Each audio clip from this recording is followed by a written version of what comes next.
saya. Saya Mikael Sarvin, kelas 8C, nomor 28. Dan sekarang saya akan memberitahu kalian 5 aplikasi yang dapat memudahkan hidup. Yang pertama, Bukukas. Bukukas ini dirilis tanggal 19 November 2019 di Play Store. Kegunaannya sebagai buku digital catatan keuangan harian dan hutang piutang sekaligus sebagai kasir pintar yang keuangan usaha dan dapat memantau akuntansi usaha tersebut. Fitur-fitur di Bukukas ini ada berbagai macam. Yang pertama, pencatatan transaksi penjualan dan pengeluaran. Dengan ini, penjualan kamu bisa dapat langsung mengetahui untung dari setiap penjualan tersebut. Yang kedua, pencatatan dan pengingat hutang piutang.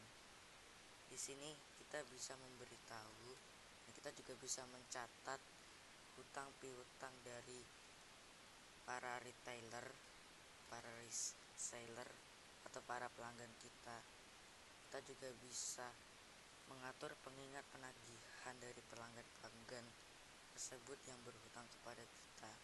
Dan kita juga bisa kirim ke sosial media seperti WhatsApp atau SMS atau sebagainya. Yang ketiga, kirim invoice digital. Nah, kirim invoice digital ini bisa ke media sosial seperti yang saya bicarakan di nomor 2 tadi. Nah, invoice ini bisa dikirim ke pelanggan atau dikoneksikan ke aplikasi kasir pintar Bukukas tersebut ke printer Bluetooth untuk cetak struk tersebut. Keempat, laporan penjualan, pengeluaran, dan hutang piutang. Di Bukukas ini menyediakan laporan penjualan, pengeluaran, dan hutang piutang dari catatan keuangan keharian kita yang bisa kita simpan atau cetak setiap saat. Lalu yang kelima, pembukuan terpisah. Di sini kita bisa mengolah keuangan beberapa usaha berbeda atau beberapa cabang berbeda yang bisa dilakukan di pembukuan terpisah tersebut. Lalu selanjutnya, pencatatan data pembeli dan supplier. Mempunyai data pembeli dan supplier yang lengkap memudahkan kita mengirimkan bukti transaksi atau sebagai pengingat pembayaran via media sosial. Kartu nama digital. Kartu nama digital ini bisa mempromosikan nama bisnis kamu, bisnis kita yang lebih mudah dengan memasukkan ke kartu nama digital. Jadi di Bukukasnya itu bakal tertera ada bisnis kamu di situnya. Yang terakhir, keamanan data yang terjamin. Kita tidak perlu khawatir tentang kehilangan data dari keuangan usaha kita dari segala macam data-data keuangan usaha kita, karena itu semua sudah tersimpan rapih dan aman di akun Bukukasnya kamu. Lalu yang kedua, Discord. Discord dirilis tanggal 13 Mei 2015.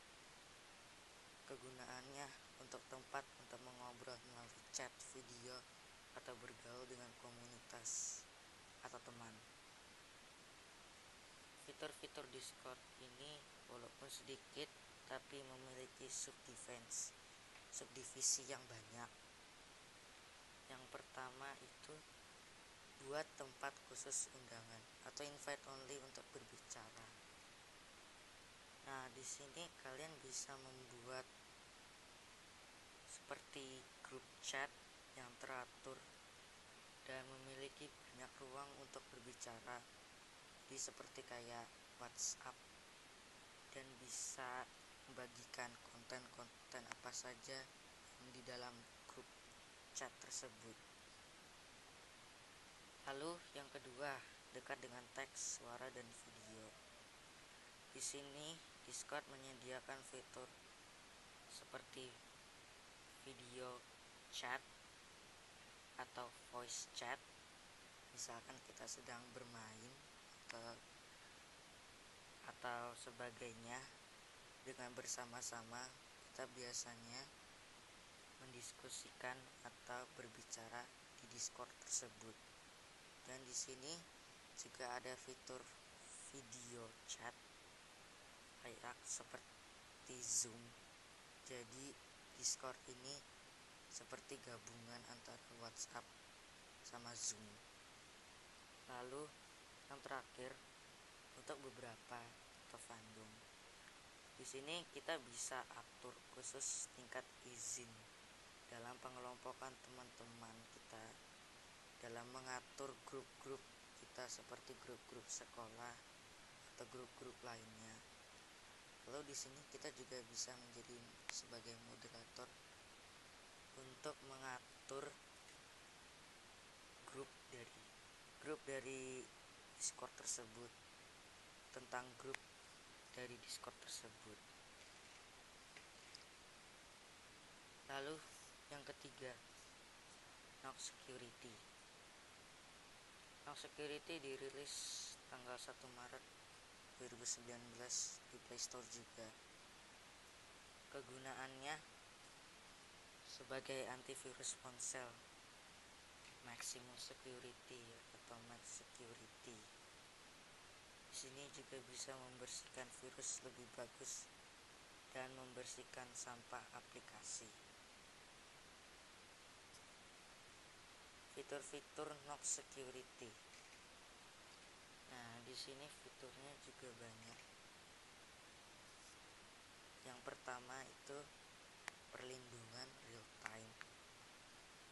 Nah, perlindungan real time ini misalkan kalau kalian memakai aplikasi ini, kalian bisa mendapatkan perlindungan antivirus selama real time, live atau langsung. Jadi kalian tidak perlu khawatir tentang adanya gangguan virus secara langsung setelah saat kalian memakai HP kalian. Lalu yang kedua, pencegat notifikasi. Nah, pencegat notifikasi ini digunakan ini sebagai aplikasi-aplikasi yang tidak terlalu penting yang memiliki notifikasi yang tidak terlalu penting juga. Jadi kita bisa memblokir notifikasi yang tidak berguna bagi kita. Yang ketiga, App Locker. Nah, App Locker ini kita bisa melindungi keamanan aplikasi dan privasi kita. Ya. Yang keempat, keamanan Wi-Fi. Di sini kamu juga bisa menjaga keamanan dari gadget atau dari ponsel atau dari tablet atau dari apapun, dari ancaman koneksi Wi-Fi, koneksi ke Wi-Fi. Dan selanjutnya, cegat gangguan. Di sini di Nox Security ini diberikan fitur untuk membebaskan waktu dari gangguan telepon yang tidak diinginkan. Misalkan gangguan telepon dari scammers atau dari para penipu yang selalu mengganggu kita, yang selalu mengganggu kita. Lalu selanjutnya, pembersih sampah. Di sini kalian bisa membersihkan file sampah atau optimisasi memori dan kecepatan ponsel. Jadi agar ponsel kita tidak nge-lag. Yang selanjutnya, penghemat baterai. Penghemat baterai ini berguna untuk menghentikan aplikasi dari menguras daya baterai. Misalkan kita selalu membuka aplikasi yang banyak dan kita lupa untuk menutupnya, kadang itu juga bisa menguras daya baterai. Nah, kita bisa pakai penghemat baterai tersebut untuk memilah mana yang lagi dipakai, mana yang tidak lagi dipakai. Yang terakhir, pembersih file sampah maksimal. Nah, di sini kita bisa menghapus file atau menghapus aplikasi-aplikasi yang biasanya jarang digunakan. Jadi di dalam aplikasi tersebut ada rekomendasi aplikasi-aplikasi yang jarang digunakan yang sebaiknya untuk dihapus agar menjaga ponsel kalian tersebut itu bisa lancar dan tidak lag. Yang selanjutnya, Photomat dirilis tanggal 26 Februari 2015. Kegunaannya adalah untuk mempelajari dan memecahkan soal matematika, dan juga untuk memeriksa pekerjaan rumah, dan juga belajar menghadapi ujian matematika yang akan ke depan. Lalu fitur-fitur Photomat. Yang pertama, pindai buku bacaan atau soal tulis tangan. Nah, di fitur ini kalian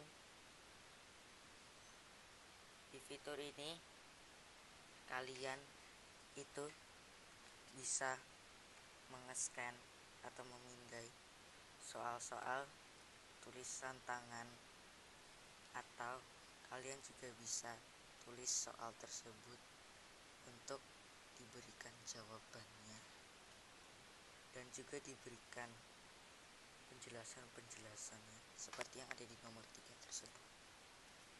Lalu yang kedua, kalkulator ilmiah. Kalkulator ini juga bisa digunakan untuk menjelaskan langkah demi langkahnya tersebut. Di gambar tersebut, di situ tertulis digambarkan itu orang yang sedang menulis soal itu. Menulis soal. Nah, di situ bakal dijelaskan oleh kalkulator ilmiah gimana cara mengoperasikannya dan sebagainya. Lalu yang keempat, berbagai metode penyelesaian. Matematika itu beragam banget penyelesaian metodenya.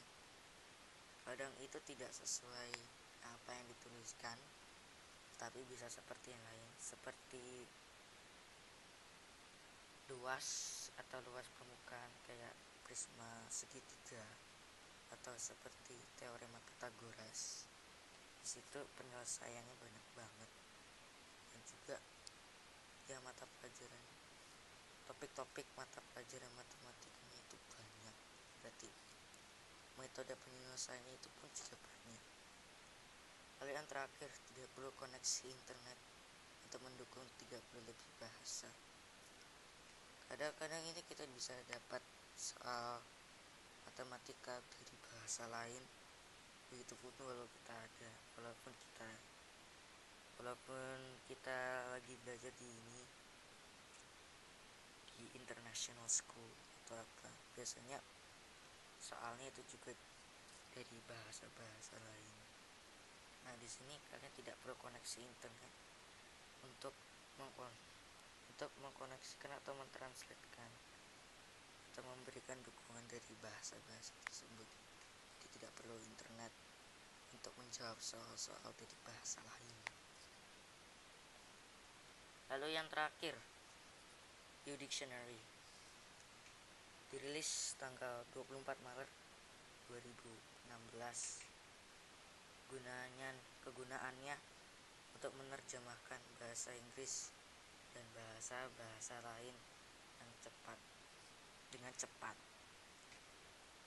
Lalu fitur-fitur Dictionary. Di sini banyak banget fiturnya, sampai tidak dituliskan semua. Jadi saya bakal kasih jelaskan sebagiannya. Dan semua saja.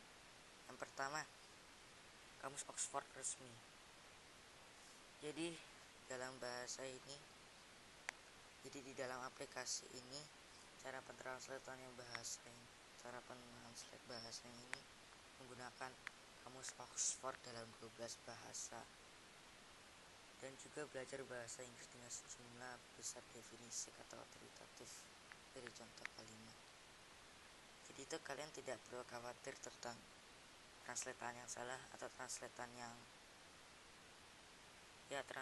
yang membingungkan, translatean yang aneh, karena ini sudah dari ahlinya, dari Oxford. Lalu yang kedua, terjemahan magic. Terjemahan magic ini ikonnya seperti gambar cermin pembesar. Nah, di situ gunanya itu untuk mentranslatekan kata-kata yang ada saat kita membuka aplikasi-aplikasi lain, misalkan aplikasi bahasa Inggris, misalkan lagi baca komik bahasa lain atau lagi ngobrol sama orang dari bahasa lain. Nah, mungkin kita nggak tahu apa yang dia bicarakan, jadi kita pakai translate magic buat nge-translate ininya, percakapan yang diomongkan sama orang asing yang bicara sama kita, atau orang dengan bahasa asing yang berbicara dengan kita. Kita juga bisa menjawab percakapan mereka tersebut dengan hanya menuliskan bahasa asli kita dan bakal ditranslate langsung sama terjemahan magic. Jadi kalian tidak perlu khawatir untuk buka translate untuk menjemahin apa yang kalian pengen percakapan. Lalu terjemahan kata, kamera, dan percakapan. Nah, selain terjemahan magic yang saya kasih tahu tadi, di sini juga ada fitur klasik dari translate, yaitu terjemahan kata, kamera, dan percakapan yang ada juga di translate. Terjemahan kata ini kita tinggal tulis katanya saja biar dapat translatannya. Lalu kita juga bisa pakai kamera untuk mentranslate bahasa-bahasa yang kita nggak tahu. Biasanya itu ya ada di teks-teks atau bacaan-bacaan kayak berita tersebut. Kadang kita nggak perlu select semuanya dulu untuk di copy paste lalu di terjemahan dari kata, penting dari kameranya langsung.